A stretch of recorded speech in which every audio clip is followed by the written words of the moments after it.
Please spread the word about my shows. I'm an independent creator and I would really appreciate it. I make K-pop guides, as well as I have exclusive interviews with songwriters, journalists, the artists themselves, best new music roundup episodes, artist-specific deep dive episodes, episodes about the history of K-pop. All sorts of content is covered. So to get your fill and support an independent creator, please check out 17 Carat K-Pop wherever you get your podcasts, and view an episode guide at howtostan.substack.com.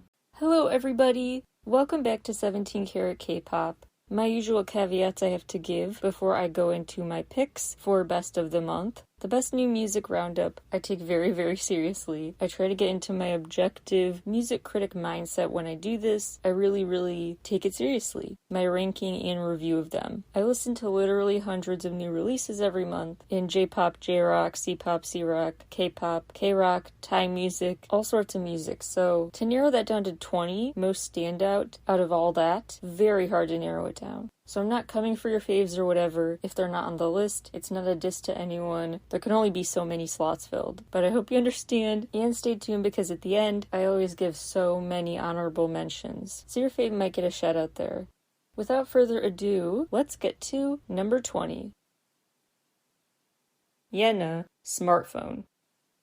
She is finally back as this really cute Smiley superhero. It's been way too long. She really left me hanging with Smiley. This time, admittedly, there are some plot points I'm disappointed she didn't follow up about. We still don't know how the snowstorm ended, really, or why it started, or how to prevent it. No follow-up on BB's character, on the diner patrons. There's a lot I would have loved to see some continuation of, but at least she's the same superhero on another really cute adventure.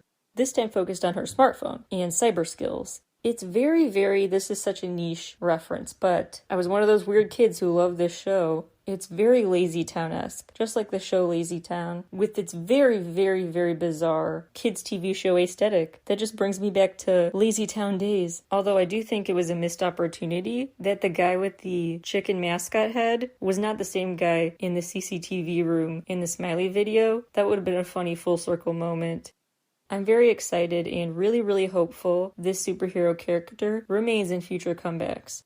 I will take this superhero going on new adventures, but not tying up loose ends from before, over her abandoning the persona entirely. As for the B-sides, the most celebratory, high-energy one is U, the letter U, but the other songs are quite sing-along ready too, and With or Without has hints of Beautiful by Dreamcatcher in it. Number 19. Ha Sun-woon, Strange World.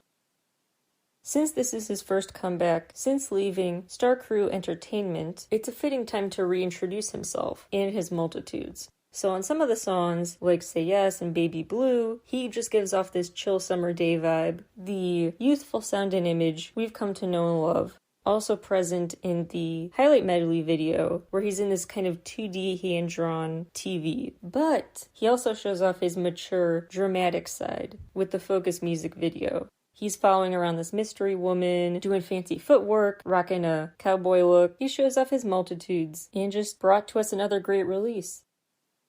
Number 18. Lee Jin-hyuk, Sight, with a 5 instead of an S. I really think he has outdone himself. This is his best release yet. It shows him more confident than ever, with a more memorable sound than ever, very in-your-face, bold instrumentals. The song Crack that highlights the album, an alt-rock song that fittingly is addictive and a banger. The same boldness carries over into Exit. Those two songs are my favorites. Number 17. Say the name, 17. From 20, one of my faves who I will continue to hype up and shout he's so underrated for the world to hear for the foreseeable future. He's back in his perfect musical sweet spot with another synth pop bop in Chemical. In the video, makes some really interesting choices, color-wise, chapter-wise. It splits up the story, and different colors are associated with different parts of the video. Shout out to him for the Igor, Tyler the Creator album, in the background of the pink scene. I saw that, good taste. Symbolically, he's, throughout the video, the audience member. But at the very end, he's the person on stage, grabbing the mic and rocking out. He became the star of his own story, and by the end he's not just in his flannel, he's in a bright yellow outfit. So he made himself feel happy and ready to get back out there. No one else. He needed himself and that was it, to feel complete again, ready to move on. I also find the video artful for the ways it chooses to use the lyrics. So it kind of doubles as a lyric video, with some lyrics, some choice lyrics on the screen in interesting ways. On the screen when they appear like subtitles in a movie, or tilted sideways when he is feeling thrown upside down, thrown for a loop. Other times it's like his inner monologue. So they take on different roles and amplify their meaning through the ways they're added to the format of the video. Number 16. Does Sell. Hypnotize. This is a dizzyingly fast-paced 8-track album. It has this sound to some of the instrumentals I call the runaway sound, like piano keys and stuff are just going haywire, sprinting in every direction. That runaway piano sound is definitely on Honey Bee, one of the best songs. There's this frantic guitar I love on the all-too-short bop, Rogue, cool electric guitar riffs and strings in Missing. ID has crescendo on top of crescendo, peak suspense on top of peak suspense, build-up on top of build-up. Vagabond is another standout for the dope instrumental-only moments. Number 15. Yuha, Love You More. She is such an underrated vocalist. Last Dance is just such a pleasant song to listen to on loop. It is such a vibe. Her voice just carries this alluring song. The other songs are very smooth too. Her vocals are just so stellar and underrated. It's not all just smooth though. She does change things up into a rap-like delivery for Flower Rain. She gets vibey, slower on We, a turn for the more rock-leaning sound on Numb, and distorts her vocals alongside some dark, crashing synths on Satellite. Overall, this release just shows she has a lot of overlooked potential. Number 14. Jaehyun from NCT with his solo song Forever Only. First of all, just a moment of appreciation for this profound lyric. How familiar these streets, still, we'd get lost in them. Really romantic poetry there. And Jaehyun really is a poster boy for a modern-day romance story. He has just that really nice, clean-cut guy look to him, and this very true-to-him, classic, simple aesthetic, fashion sense, mannerism. He just is a good, clean-cut boy. That's his image, and he embodies that so well. A sweet romance song that takes a been there, done that premise, the ocean wave analogy, about how quickly love can rush towards or away from you, and kind of doing a new thing with it, with those other lyrics about feeling lost in time, new way to phrase the same analogy we've seen many times before. Plus he adds the irreplaceable visual component, the dramatic posing in the water, by the ocean. Love, love, love the white shirt he wears and all the other simple but admirable nods to the NCT Highway to Heaven era. Love, love, love the return of that. And he keeps it pretty simple but still interesting and different with the camera work, because sometimes the shot goes black and white, sometimes it goes concave lens style, sometimes it's in one location, sometimes it flips to another, all helping to switch things up. And lastly, his voice. I mean, no words. Number 13. Craxy, Craxy, Who Am I?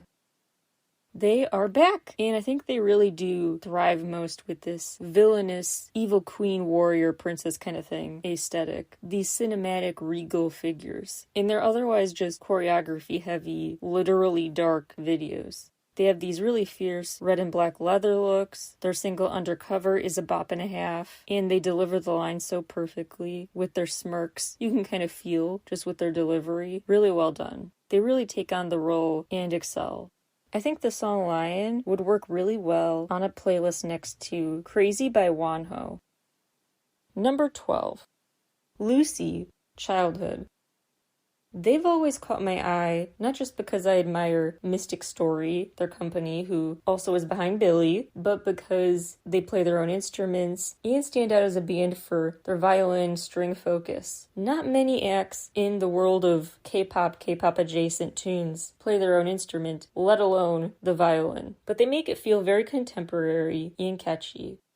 This album is full of emotions. It's quite a ride down memory lane, making the title very appropriate. Some songs are lighter than others are more instrumentally dense, but all the while, it's quite a roller coaster, as is the music video for Play. They're just going through the daily grind as adults, looking annoyed as they run errands, holding a briefcase dressed for work while walking on a treadmill, etc. But then a little boy, presumably representing their inner child, enters the picture, and things get more fun. They have a birthday party, they fill the space with bubbles, balloons, they run around and play. He goes through this wall, one of the adults, goes through a wall, leaving the grocery store and entering the playground again, back to being his childlike self. The premise of the whole album about the vast amount of benefits of getting back in touch with your inner child, what that does for your spirit and energy. Another symbolic detail worth admiring is that at one point in the video, there's this spotlight, a lone spotlight in a room. The grown man is very concerned, very nervous looking, despises it. But the little boy in the spotlight, he's grinning from ear to ear, and he gets so many cheers, so much applause. And so you're left being able to interpret that in different ways. But I interpret it as the spotlight and the focus on everything you do being more intense in adulthood, that's not necessarily, naturally, inevitably scary. You can enjoy the spotlight you feel like has moved on you and use that spotlight to remind people, hey, we can all get back in touch with our little kid selves, right? It's all about finding a new zest for life. Number 11. Araki. Idea. I believe there is a disc 2 that you can't stream yet. If you find it on Spotify or something at some point, please alert me to it, but half the songs unfortunately appear to be CD only, which is actually not uncommon for Japanese artists still. The tracks you can stream include an assortment of rock songs and some very EDM-focused ones like Gold Tokyo. Lots of fun electronic, controlled chaos. There's a very cartoonish, interesting feel to A New Voice. More of a punk vibe on the Disc 2 songs. It's overall just a warp speed rock album with some pop and EDM influences in there, and a voice that is just perfect for rock and just drama, no matter what. The best song I'm gonna say is Evacuation. Number 10. I've After Like. Alright, I'm saying it right now, remember this later, the ultimate rookie girl groups just destined to conquer K-pop in the years to come, I think, are IVE, Kepler, and New Jeans. The iconic trio.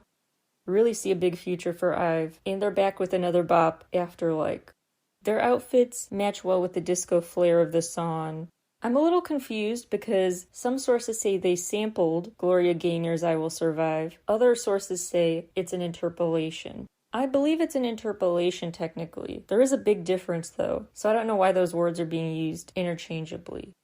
Interpolating would be recreating the sound. Sampling is a direct overt copy-paste, basically. If you have clarity about if it is a sample or interpolation, feel free to share that with me. But either way, they really do a nice job taking inspiration from it, but also not making that the focal point. Really doing their own thing too. They continue to have this very distinct aesthetic, full of fireworks and sparkles, a big party. It's also a visually just arresting video because they each have a key color. So they each have a different room they stand in. That's all their main color. Dark blue, Barbie pink, red, sunflower yellow, and their outfit matches, the props match everything. And then they all come together while wearing white and then black. And then they all really bring everything together with this big rainbow backdrop in the most screenshot-worthy moment of the video, where we see a silhouette over the rainbow background. Really quite a kaleidoscope. And shout out to Gaul, because After Like is actually the first time she raps in a title track.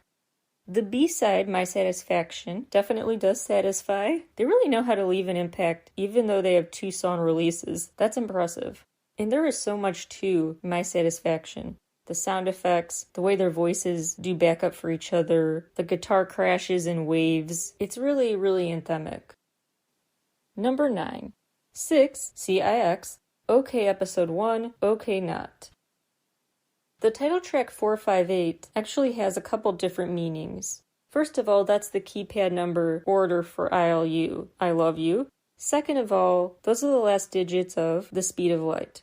And the song is all about wanting to sprint towards love and away from it simultaneously. The fear and joy that comes with such intense, passionate feeling, leaving you so torn so quickly. It changes your life so quickly. Third, 458 is a reference to the Ferrari model they're referencing, which again goes with the theme of intensity and speed, towards or away from certain feelings. The theme of speed, though, is just scratching the surface when it comes to the themes on this release. As I talk about really in depth in the episode called A Guide to Six, A Guide to CIX, they really have quite an interesting Dante's Inferno inspired literary and poetic array of influences. Their origin story, music video world, there's a lot of context there. And they keep up that drama and the reference with the teaser images that quote from Purgatory 31, part of Dante's story, the part where they talk about unveiling yourself to the world, letting loose this eternal light. A teaser video had a similar excerpt taking from a scene talking about finding your innermost virtue, but also realizing every action has a reaction, basically kind of about karma. They get into the spiritual inspiration of sorts with the angel wing symbolism as well in the video. So they keep the lore of previous releases, but they also thematically go for a new premise as well. And the B-sides are also just fun. Bend the Rules is very unconventional, naturally. Without You is very interesting how the instrumental is cohesive but also busy. And Drown in Love is kind of a power ballad that ties together the opening and ending tracks nicely. Number 8, Twice, Between 1 and 2. What I love about this comeback is that it's such a great blend of old and new Twice. It continues this very organic trajectory where they keep the essence of who they've always been and keep adding on to it. The shout out to Once, their fandom, in the title and the music video in general, really classically them, the LOVE, arm movements and the choreography, very classically Twice, the cutesiness of it all, the sonic core of the album, all classic Twice. But what's new is their hands-on involvement in this release, as well as some other influences sonically. Queen of Hearts is kind of an interesting guitar-focused pivot with some catchier high notes than I thought. It sounds a bit like I Can't Stop Me, which is a very good thing. And their live performance version of it, a must-watch, really helps you grow to appreciate their vocal talent, because beneath all the visual treats in their work, they do have a lot of raw talent.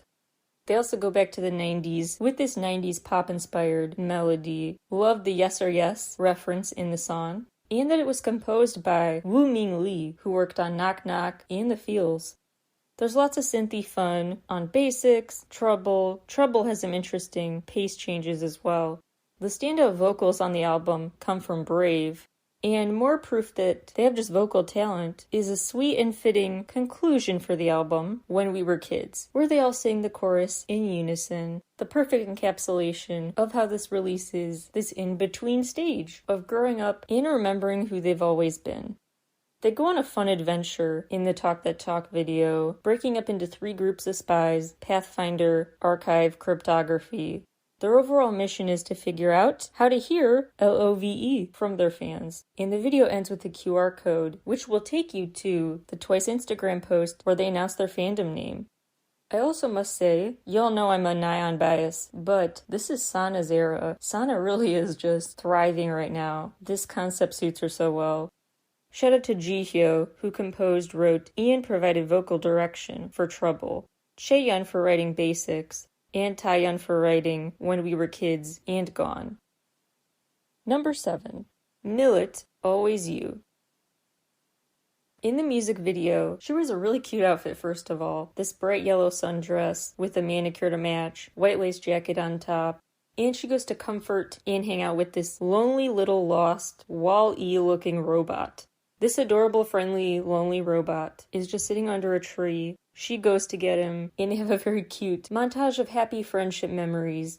But then Millet goes back to her more dramatic, rich, instrumentally layered sound for the B-sides. The sound I've raved about in essays on my Substack, in episode after episode, why she truly is one of my all-time favorite soloists. Her voice is so raw and emotional and commanding. It like redirects and controls the course of the instruments. Her voice is like the tool that guides songs. Very powerful stuff. The way the instrumentals are placed as if responding to her vocal cues. Like in Clan, her voice starts off right away. Then this deep percussion enters the picture. Then later, as if on cue, the piano comes in. Into the Mirror is also quite a trip to listen to. After some of her vocals, there's this heavy silence, then this peak drama starts getting to quicken up the pace. Her vocals stun and grow more intense as the instruments do, like they both know it's time to reach the crescendo as one. And in a possible nod to some of her previous releases, she ends with that phone receiver style voice like she has in past songs. Like this was all just a big dramatic phone call. Other potential nods to her previous work that I found clever, the fact she plays chess with this cute robot, a nod to her Checkmate era, and the cover art, which features, if you look closely, it's not her looking down at a bunch of little flowers, but actually little trees now. Before she was in a cage on her Unordinary Days cover art. The flowers trapped her, and now she has whole trees and is above them, like she's come out of something, symbolizing like she's come out of some struggle. Number 6. I deeply apologize if I don't say this right. 4S4KI, Killer in Neverland. Where are my Grimes enthusiasts, out of this world sounding, atmospheric, hyperpop enthusiasts, assemble, because she's giving us everything we want. A hyperpop dream, from the first song, which is Cyberspace, will just pull you in.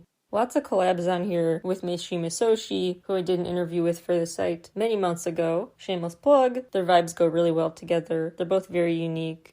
The songs are immersive, and what really brings that home are the little things.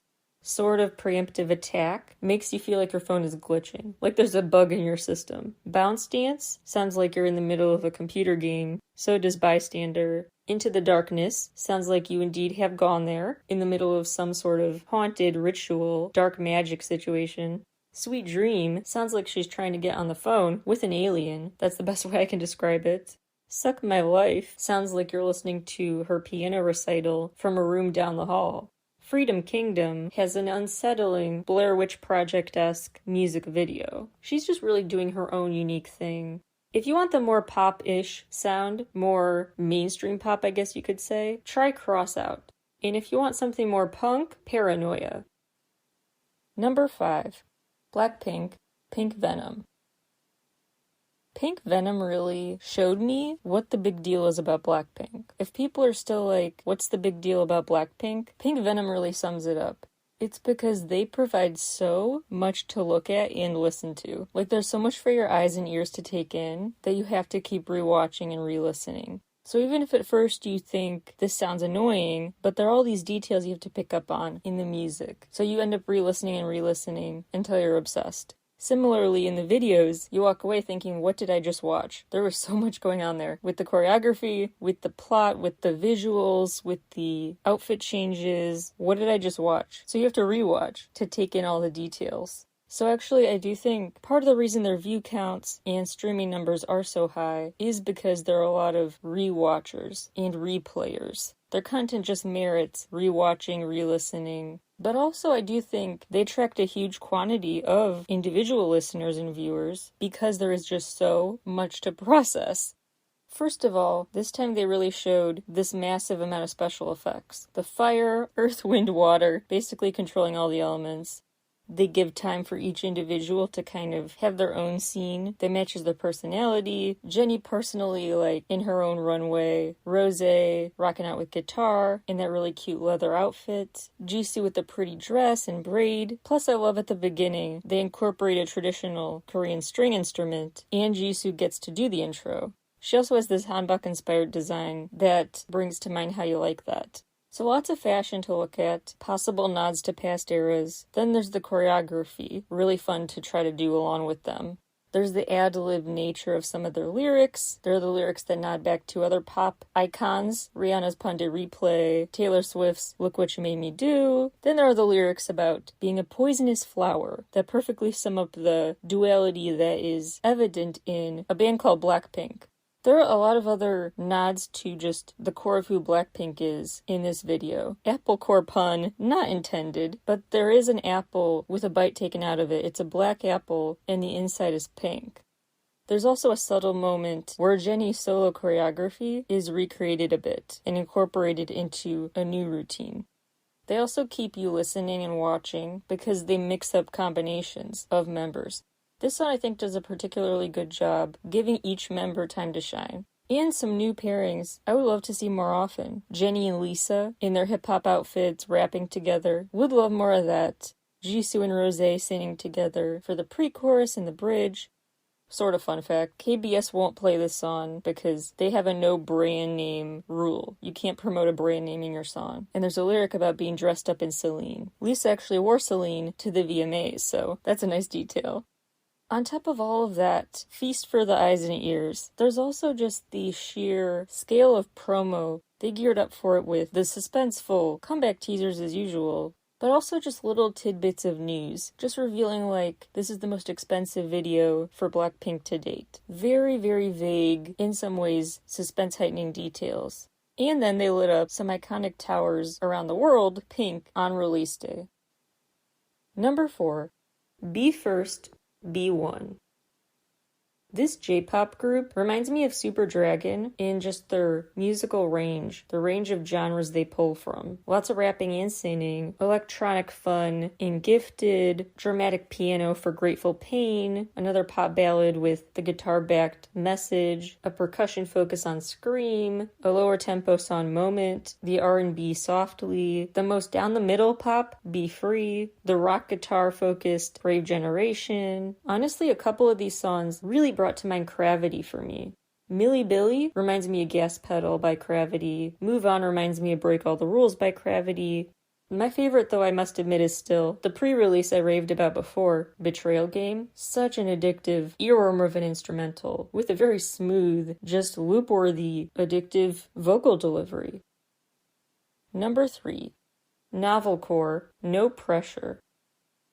The main single, Imaginative Fantasista, oh my gosh, I've had it on loop pretty much all of August. So freaking catchy. One of his best songs ever, honestly. The way he sings and plays the role of a circus ringleader, basically, in the music video, starting flash mob dance parties of sorts, mixing up a stuffy dinner party setting, the way he kind of conducts the audience, and gives another Japanese favorite artist, Sky High, a special cameo in the video. He just really commands and embodies that showmanship, and it's just such a fun foot-tapping good time. Aside from that bop, though, the album is just a very fast-paced, time flies by while you're listening to it experience. Lots of addictive bass lines for treble, babble, lots of fun synths and just noise. The most typical trap-style song is No Stylist. No Pressure is more guitar-based and for fans of Woods.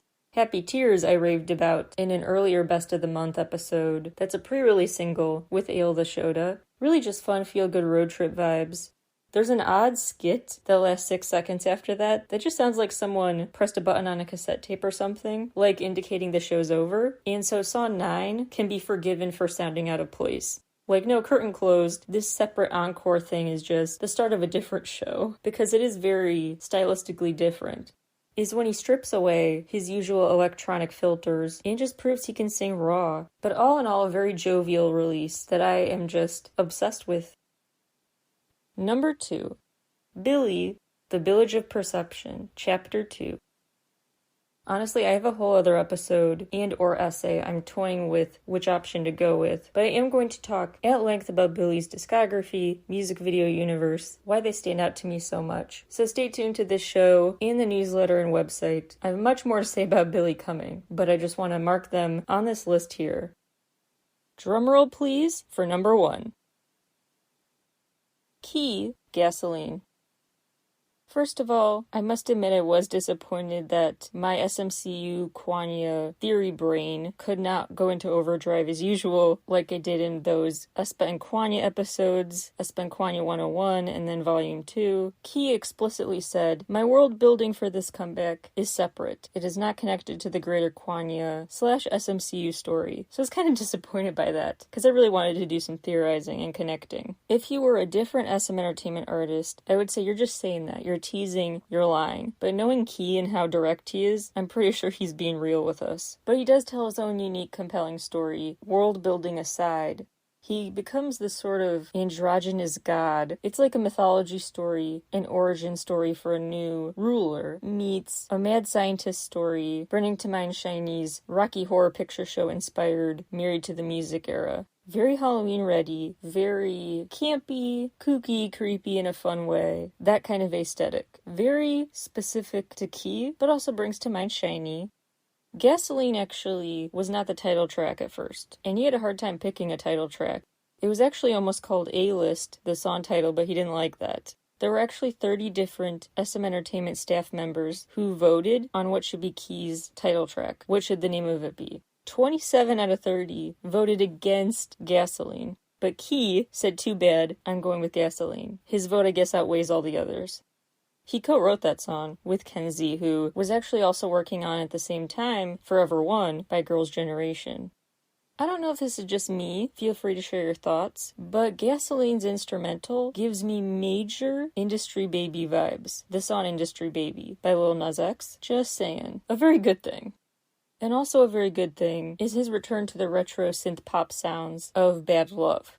He has this runway ready bound. Burn is also really well done.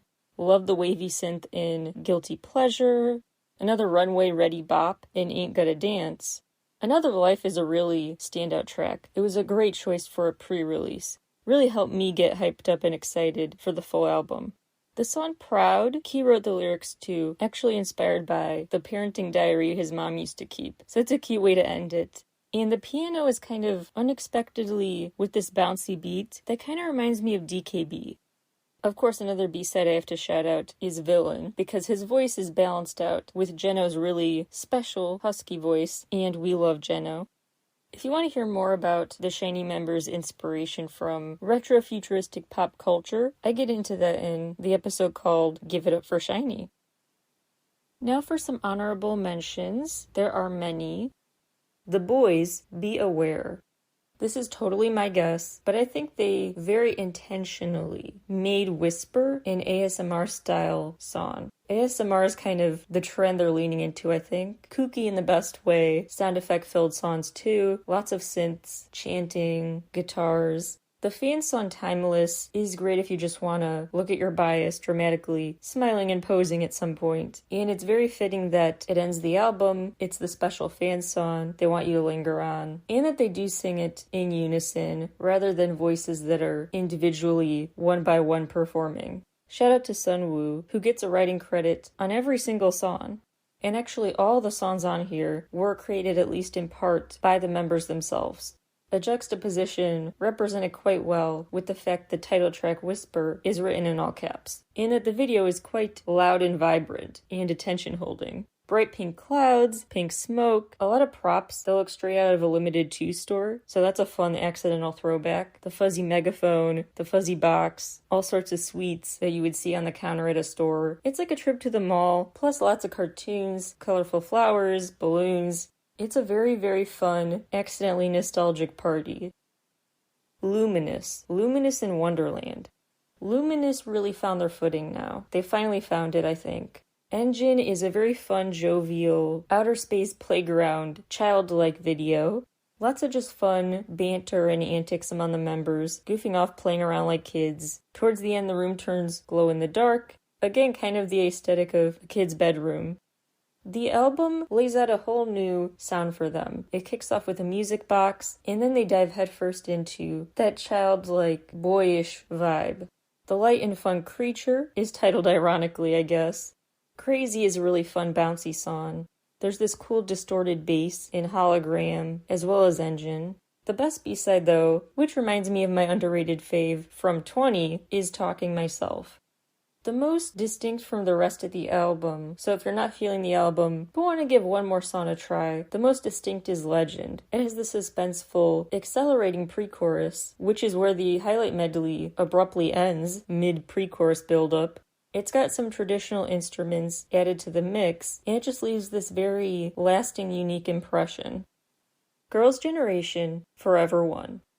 Really great to see them back, having just so much fun together. You can tell they genuinely have chemistry, are true friends, have a true bond, and we're just happy to have a carefree comeback, coming together just like friends hanging out this time, not feeling pressured to do anything else but have fun together.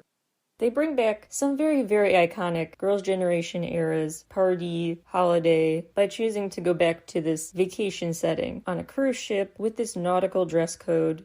The title track does a good job making sure different members add personal twists to their look and sound. Taeyeon's lines let her powerhouse voice shine. Her outfit, too, gives me a bit of I Got Love era vibes. Hyo does this cute thing with her hair and makeup. They get to keep their own personal charms. They didn't have to sacrifice what makes them stand out individually to come together for a cool collective release. And you could tell they've been very nostalgic and in a it's good to be back celebration mode. Suyeon actually said they requested a title track that would include at least one part that reminded them of Into the New World. They really wanted to harken back to that. Suyeon actually helped write 5 songs, although 2 ended up making the final cut. This includes the song 17, love the title, good choice, which she wrote with Tiffany, their first time working together on a song. Tiffany also composed Villain and was even in control of directing the making of it. Just top to bottom, she worked on Villain, one of the best B-sides. Fun fact, maybe not so fun fact, the music video had a set design that came under criticism for allegedly plagiarizing, and they issued an apology and everything, but it was just a bizarre plot twist to find out the plagiarism was thought to be of Disney Sea Japan's 15th anniversary celebration. That was so not the plagiarism source I was expecting. Maybe everyone should just make amends and perform for everyone on a Disney cruise for real sometime. The cross promo there has a lot of potential. TXT's new Japanese EP, Good Boy Gone Bad. This 3-track release includes Ring, which actually came out the end of July, a beautiful, slower, emotional song, Hitori no Yoru, and the Japanese version of Good Boy Gone Bad. The video did not disappoint. The Japanese version video has some really interesting Easter eggs in it. And it also is a nice reminder that the minisodes are a separate story. Chronologically, they're kind of outsiders. The video starts with the breaking news alert about the Thelma and Louise inspired car over a cliff ending of the Loser Equals Lover video. So it's just a nice reminder, hey, we're gonna get back to the main chronology after this. Don't forget what happened in the last big release. Yeonjun's acting continues to just be extra in all the right ways. He's so good at being angry. Really nice acting. Bumgyu too. We don't have time to dive into all of the many Easter eggs, and if you want to find out more about the lore of TXT's music video world, you can check out my episodes about them. TXT's story recap, the TXT universe, Minisode 2 theories. I've done quite a few. Anyway. The most notable, though I will say now, include that they're back at the skate park in the flashbacks. Huening Kai, several times, once again sees that fish symbol in the sky, like a fish-shaped cloud or something. And what looks like a contact lens, there's a close-up of it as it reaches the drain. Doesn't go down the shower drain, but reaches it. That just seems like an important detail to remember. It's quite a dramatic heist story, where these guys clearly stole some money, have to hide the evidence from cops.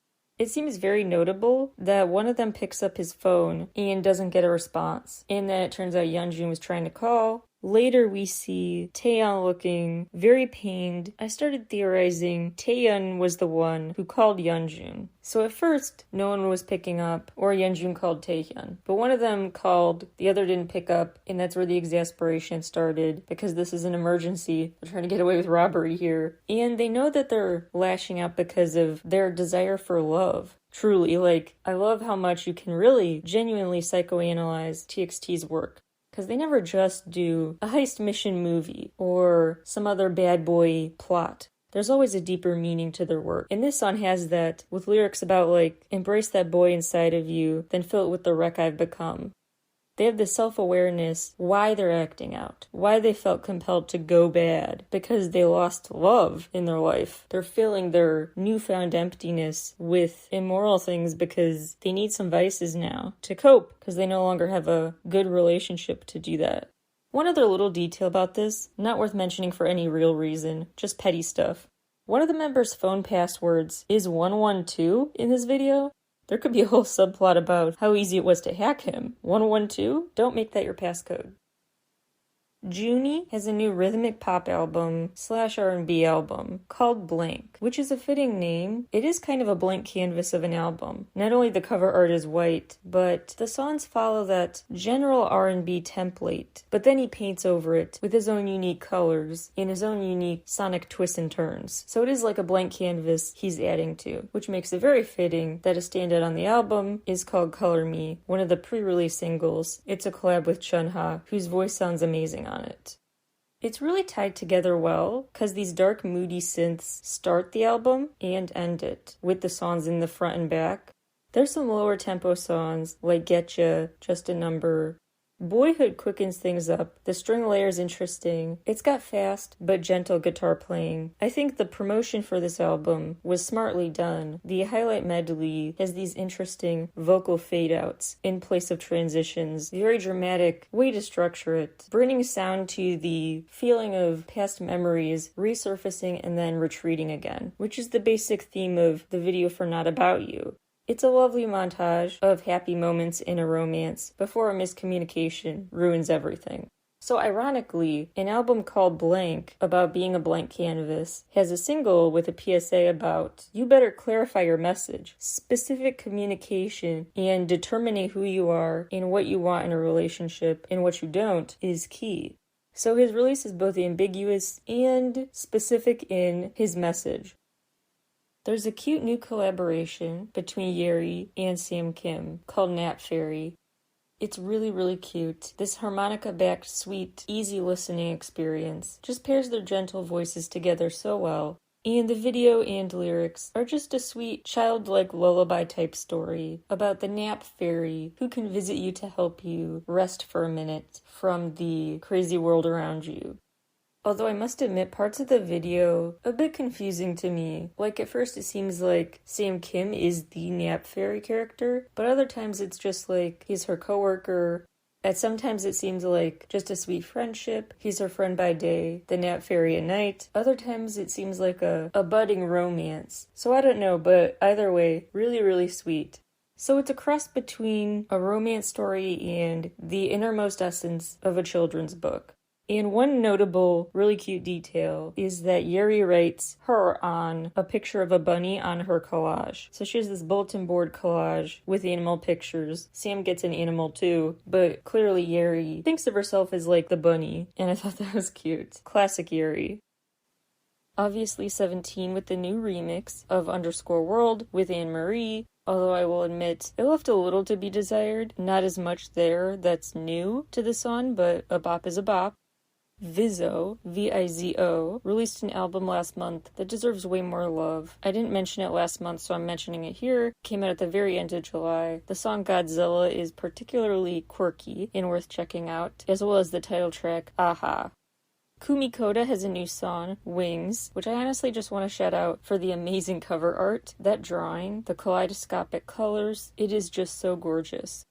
AB6 surprise released Chance. Really cute song, very, very happy, feel good, celebratory, with some special footage to help you reminisce a bit about their North American tour this summer. Junji, from Only One Of, continued the group's interesting chapters. He's the third in their Underground Idol series, as they call it, with another sweet love story told in the video for Be Mine. But I will admit my favorite is still Be Free. That song is a bop and a half. The first Mamamoo subunit is here. Solar and Moonbyul teamed up for Mamamoo Plus to release Better with Big Naughty. Their outfits are so cute in this video, and they go on this fun road trip with him, the most iconic hitchhiker imaginable, and they go to the fair together. It's just a very feel-good video for a minimalist R&B track that actually Big Naughty worked on. And who else worked on it? Raven from ONEUS. Speaking of Mamamoo members, In teamed up with her now label mate, Ravi, for Bye. This release really surprised me with how well their voices went together. Very different voices, but the styles blended well in surprising ways. And shout out to Ravi for writing this. The song Bye is kind of a dance-ready song, but also very sorrowful about trying to leave a relationship, avoid the pain that might come with it. Dark lyrics about feeling lost, like you don't have strength to carry on. But it's also very light and fun to listen to, with an eye-popping lyric video and a very aesthetic choice of cover art. One OK Rock continue to pique my interest and get me excited for their full album release with Let Me Let You Go. Speaking of J-Rock, Bandmade are also hyping me up for their new album with the single Unleash. That's not released this month, it's older, but it did get a brand new music video with a very cool animation. It's like an anime movie in miniature, with the members' anime alter egos, still wearing the signature Bandmade outfit with the bows and stuff. Kind of got a TV theme song sequence, cartoon theme song feel to it. Cute, but at the same time very much still sassy, classically them. Jo Yuri has a new song, Maybe, for the Universe app, which continues to impress me. Just the ways the app-themed advertisements, basically, are really mini movies. They're very intriguing. You kind of forget it's basically just an ad for Universe. Jo Yuri's story is interesting. It's kind of fairy tale-esque, like the beginning chapter of a fairy tale, the walk in the woods before something ominous happens. Very interesting. I wonder if that's the same woods Kwon Eunbi was in for her Universe song, Esper. Something to think about there. Wonho also released a new song for Universe, Don't Hesitate. And honestly, that instrumental goes off. You could just listen to the instrumental and be entertained. Even when BTS aren't busy, they're busy with releasing stuff. On MTV's YouTube channel, they released a cute new animated version of BTS performing Dynamite. And we also got a cute new In the Soam animated character version of the Yet to Come music video. So cute. And Hyphen is releasing new videos, a really symbolic one for outro foreshadow, because they have the sun, this color of the sun, this reddish yellow-orange sun color that hits the sword. So these squiggly line figures, this hand-drawn feel of the video, shows these characters embrace the sun and replace these purple and pink colors with the sun color. The sword turns into a key, seems like a very notable detail there. The ways the colors tell the story, very compelling stuff. Some particularly intriguing scenes include these multicolored chains breaking, the colorful figures who come and stand together at the end, the fact one figure voluntarily dives into a pit that's the same color the sword used to be before transforming. So going back to your old colors was viewed as something you're willing to do. Plus, there's an image of two figures both falling, but one looks like they're falling up and one's down, so one is kind of reaching out to help the other. That's quite an artistic moment. Either way you flip it, one of them's relying on the other for help. Then there are, of course, the selfie videos they filmed at KCON, where I had my fangirling, I'm on the cover of a magazine, Mike Wazowski moment, where I'm sure I'm in there somewhere. Now in an officially released video with N-Hyphen, starring me and many others. These N-Hyphen and Company, it's me, I'm Company, videos include Paradox, Invasion, and Polaroid Love. Pretty G, Pritti-G, honestly wasn't super enthused about them before. They upped their game with Love Taker. The video does a lot of cool things with transitions. The colors of their outfits, the setting, they all just transition in the blink of an eye. Blink and you'll miss it transitions. Plus the song is catchier than their past ones. The Hwang brothers have a really sweet new video out for PR99. It's just a very cute story of young love, very emotional, kind of like a mini C-drama you can quickly become emotionally invested in. The guy and girl are teasing each other so playfully, just a must-watch. I don't know if Gaho will ever beat Rush Hour for me. That was just such a peak for him. Such a frickin' jam. I'm obsessed with Rush Hour. So he could not beat that, I don't think. But Beautiful Night is still worth a try, and his voice continues to be very compelling. Omega X have a new Japanese album out, Stand Up, with a title track of the same name. Very fun, beachy, end of summer release. Love 'Em is a particular standout track. It gives me big Super Junior energy. Early day Super Junior. Davi continues to compel with his new album, which means we finally get a new song from Holland. That was an exciting surprise. And Davi continues to have these just very pleasing, interesting, piano-centered songs. If you're into R&B, Jiwoo, Jiwoo, has a very richly produced, layered, just very richly and well done R&B album. It's called Evergrey. Chanhyun has a new album. The best track is the first one. It's called But, B-U-T, with Dive, and it is simply such a catchy song, and well positioned as the opener, because it compels you to hear the rest. Nogizaka 46 are back with I am very, very sorry for this, Suki Toyono wa Rock Days Special Edition. That title track, very much a jovial, classically them feel, lots of guitars, cymbals crashing, quite a loud, starting with a bang opener. The video is interesting too. This somber piano starts it out, but then it switches back to this fast-paced celebration, and they just go on a bunch of different adventures together, shopping, camping. But it's kind of like in that video, they're breaking the fourth wall a bit in a planning meeting. So they keep doing things, and then they flash back to the meeting. Like they're in the room planning what concept to go with for this music video in real time. So it's an interesting angle. They also have these eye-catching ballet skirts, big poofy skirts with rainbow stripes that I just find really cute. Their other videos reinforce the frenetic in a good way, boundless energy of their music.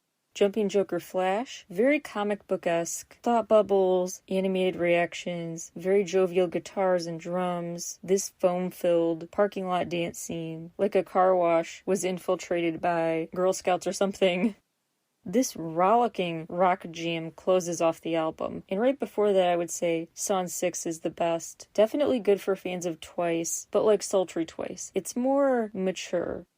It's also a good choice if the album's not for you at first. You're like, I don't care for this kind of chaotic energy, not my vibe, I'm done listening to this album. No, please stick around for Song 6. It's called, and again I'm very sorry for this, Passion Fruit Nota Bacata.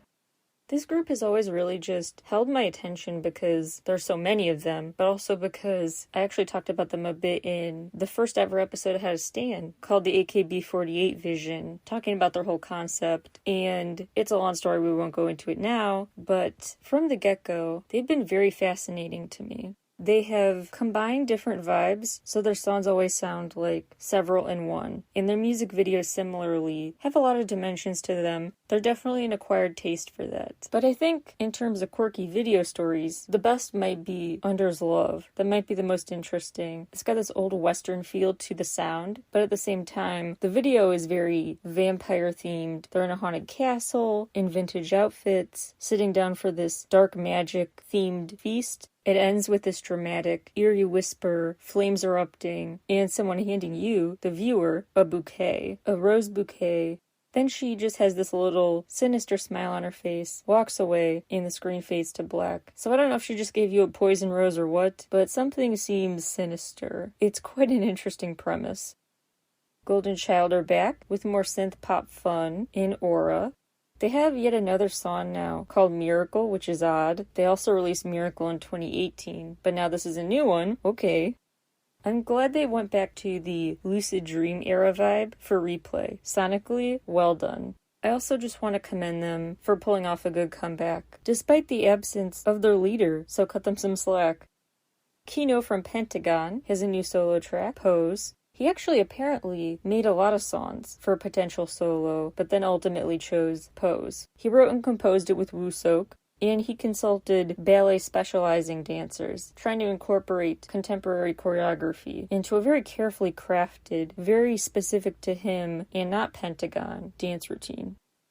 I've been really impressed with DKB lately. This release in particular, Autumn, really I think brings home, they have a very classic to them sound and vibe. This is their vibe solidified. And it's really catchy. The new title track 24/7 should be on repeat 24/7.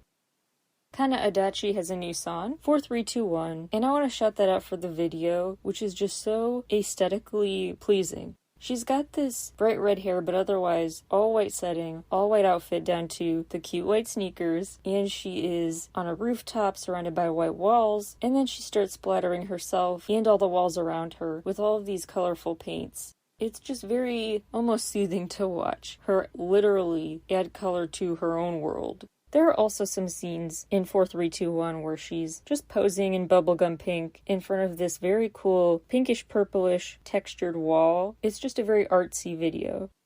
BTS released a song with Benny Blanco and Snoop Dogg, because why not, I guess. And it's a very fun song, but I really especially love the video where Benny Blanco really plays the role to a T of a member of the BTS army on concert day, getting his poster ready, rehearsing the songs, even baking a purple cake. He's really just getting so hyped, consciously trying to hype himself up even more than he really has to. But then, of course, at the end there's a twist, and he is like, I got the date run of the show, but I might as well just sleep in the venue. At this point, I would rather sleep out overnight than go home and come back. Don't harsh my vibe. I already hyped myself up. Don't kill the hype. And honestly, I agree with him. Kepler are making their Japanese debut with Wing Wing. It's a very cute song with lyrics about feeling all fluttery in front of a crush, like your wings are flying really fast, like you're just a bird with uncaged, uncontainable emotions. Kind of a twist on puppy love lyrics. Birdie love, I guess you could say. They wear a ton of really cute back-to-school style inspiration. They have these cute matching skirts with white sneakers they all wear together, and in a line do this cool dance move. The whole choreography is cute. They're so in sync. And the settings are just so aesthetic. Lots of pretty colors. Lots to look at. It's just such a treat for both your eyes and ears. Tempest are very charming on the very youthful, very happy, cute new album Shining Up. Shout out to Shido, who co-wrote Young and Wild. If you want something a little less high tempo, a little less happy, Only One Day is slightly more laid back. I like that, ironically, Startup ends the album. There's so much going on in that song sonically. It's like they threw every song at the wall, every sound at the wall for the last song. The video for Can't Stop Shining, so cute. So many fluffy clouds, flowers, big hanging floral displays. I've been quite impressed by Skyle with Bye Bye Bye. Truly, I think they embody the light summery vibe best. So as opposed to Skyle's earlier stuff, I just think this is a better direction for them. Instead of the dark dramatic concept and aesthetic, this light cheerful one really suits them. Speaking of a lighter, cuter concept suiting them, I are back with the EPM, which I think, honestly, the reason it's not my cup of tea is because of that. Especially since seeing them at the K-Con concert, I've realized how much they are quite likable and charming when they can just be cute and likable and not focus on a beast mode style demeanor, a more confident persona. I think they have some cute, boyish charm that I would prefer to see. So the Password comeback, not for me. Excited for the next era though, and rooting for them. Keep your eyes on Imlay, the DJ from SM Entertainment. He released Hearts on Fire with Alex Carlson. This seems to take place in the same CGI sci-fi world as Imlay's other videos. I feel like he's laying out a kind of world building that's interesting. I made New Jeans an honorable mention for their self-titled debut because all the videos except Cookie, which came out August 1st, all those videos for all the songs came out in July. So technically, they were an August release, but it didn't feel like it. Honestly, I think the most love should go to Hype Boy. The other songs didn't do it for me. Hype Boy is it. It deserves more love and attention if you ask me. If you're not sure what the big deal is, why New Jeans are such a rookie powerhouse already, I think the appeal, it really comes into full focus when you see their whole very distinct concept. I saw on display at K-Con their merch, and it is really one of a kind. It really catches your eye. The cute animations, the interesting packaging, all of the aesthetic details can leave an impact. Q-Man's video for W-Wave is quite funny, goofy, likable, impromptu diner concert. But honestly, Yena with Smiley raised the bar so freaking high that any other impromptu diner concerts and music videos are just subpar to me now. Sorry, Stan Yena. There's a lot of debate about a Pokey, a CGI rabbit, who looks kind of like a CGI person, but with rabbit ears, like an Animorph character. So say what you will about her, but she's honestly released some bops. I have to admit it. The hip-hop West Swing is just such a bop. Sorry. I'll say what you were thinking. Again, sorry, but I'm also just a little biased because of E40 being the feature, and his voice just takes me back to listening to IDFWU. Big Sean was like my introduction into the world of rap music, and so that's a whole rant for another day. But I have a secret rap-obsessed side to me that Big Sean helped open, so E40 helped by association, so... For Eve are back, admittedly not with a tune as great as Boucha or Exceptional, but Less is More is still a jam. The video is very, very aesthetically pleasing. It's giving ultimate gymnastics playground vibes. It's like a kid's gymnastics playground with all these different slides and doorways and props. It's like a big tumbling classroom. And the members are there just sitting around unwrapping their individual gifts that are relatively small. A teddy bear, a Bratz doll, a toy train, a book. As this narrator introduces them and says he's about to introduce the For Eve story in a land far away.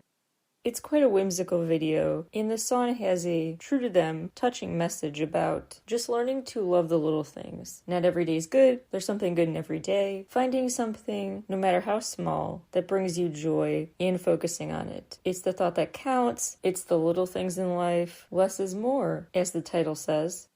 They just enjoy little gifts while also just reminiscing, being very nostalgic, bringing to mind your childhood with the setup. There's also lots of paper mache, cute stickers on their faces, part of their makeup look, very Y2K fashion.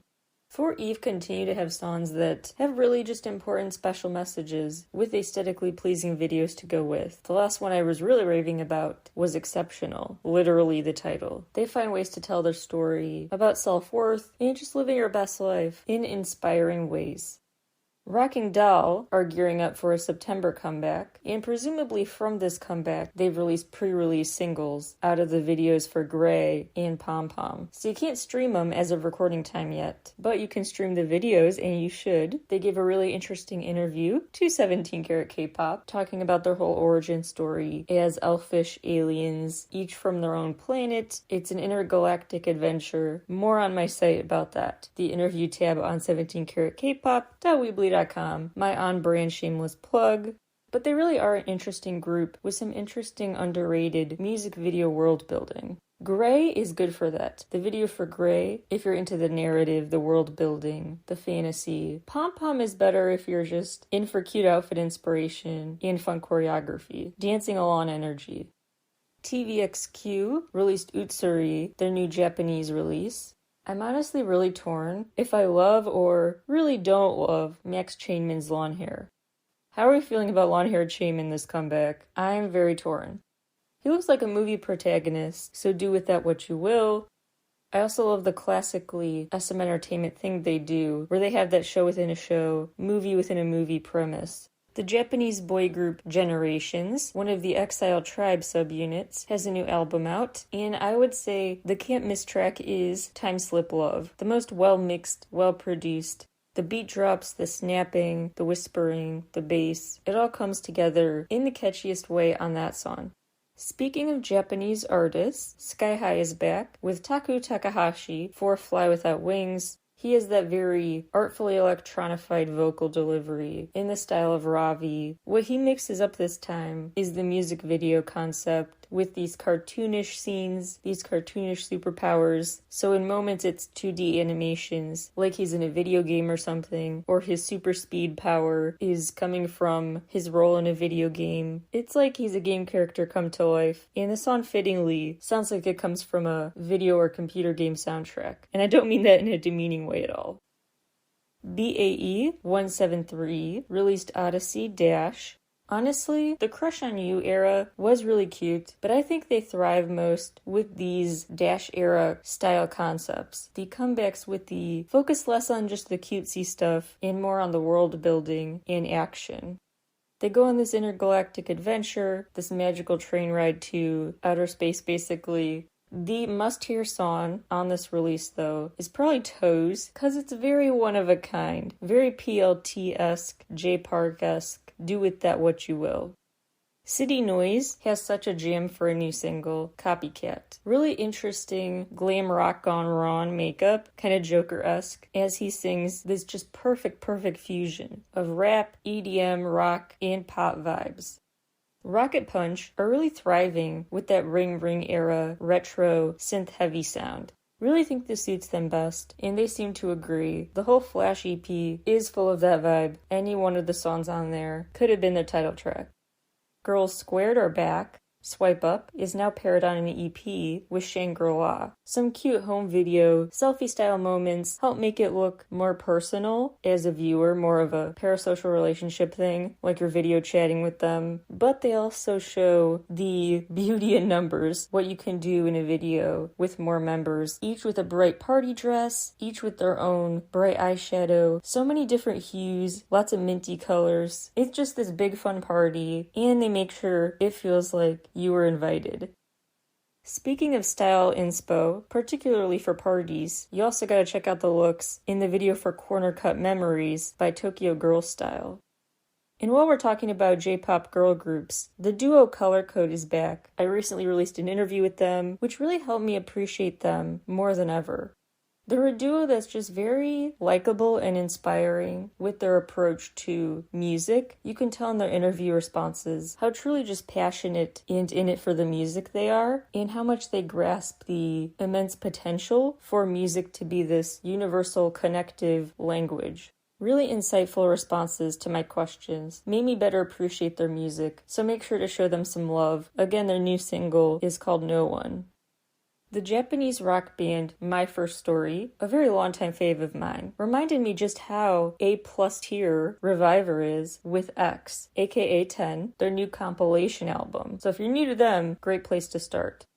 The super danceable stuff I have to recommend include the club banger Strangers from BM of Card, the super cheerful upbeat Boogie Woogie by Gravity, and Oh My God by PCDM, a very choreography heavy, cool group formation focused video. Very cool dance routine. Would love to see that song really take off on TikTok. I'm on dance cruise. Last but not least, Actor released Summer End. He has such a pleasant voice. Just anything he sings, so beautiful. As for the best English releases of the month, Night Tempo teamed up with Max the Western artist, for a dope Wasabi remix. And I must admit I love the TikTok smash that was bound to be one no matter what. Getting me nostalgic about the Love to Hate It, Hate to Love It Blue by Eiffel 65. BB Rexa teamed up with David Guetta for a new version. Sorry, I like it. I don't like to use the phrase guilty pleasure song, but Blue by Eiffel 65 is not it. But you also have to admit, it kind of is it. That wraps up today's episode. Thank you guys so much for tuning in. Happy listening, happy watching, and I'll talk to you all again very soon. Bye everybody.